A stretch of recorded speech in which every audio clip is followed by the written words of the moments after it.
അപ്പോൾ ഇപ്പോൾ ഞാൻ കാണിച്ചത് പാള. ഇത് നമ്മൾ സാധാരണ അടക്കാമരം പറയും. അപ്പോൾ അതിൽ നിന്നും നമുക്ക് എന്ത് ചെയ്യാം, ഇതുപോലെ പാള പ്ലേറ്റ് നിർമ്മിക്കാൻ പറ്റും. അപ്പോൾ ഈ പാളകൾ ഞങ്ങളിവിടെ സ്റ്റോക്ക് ചെയ്തിട്ടുണ്ട്.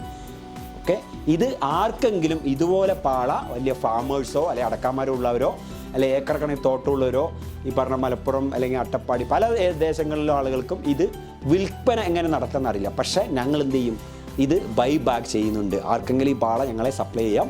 മാക്സിമം നല്ല ക്വാളിറ്റിയുള്ള പാളയാണെങ്കിൽ എത്ര ക്വാണ്ടിറ്റിയാണ് ഞങ്ങൾ എടുക്കും. കാരണം തിരിച്ച് ഞങ്ങൾക്ക് ഇത് പാത്രങ്ങൾ ചെയ്തിട്ട് മറ്റുള്ളവർക്ക് സപ്ലൈ ചെയ്യാൻ വേണ്ടിയിട്ടാണ്. അപ്പോൾ ആർക്കെങ്കിലും ഇത് ആവശ്യമുണ്ടെങ്കിൽ ഞങ്ങളിവിടെ സ്റ്റോക്ക് ചെയ്യും. തീർച്ചയായും ഞങ്ങളുടെ താഴെ കാണുന്ന നമ്പറിൽ കോൺടാക്ട് ചെയ്യുക. ഒരുപാട് പാളകൾ ഞങ്ങൾക്ക് ആവശ്യമുണ്ട്.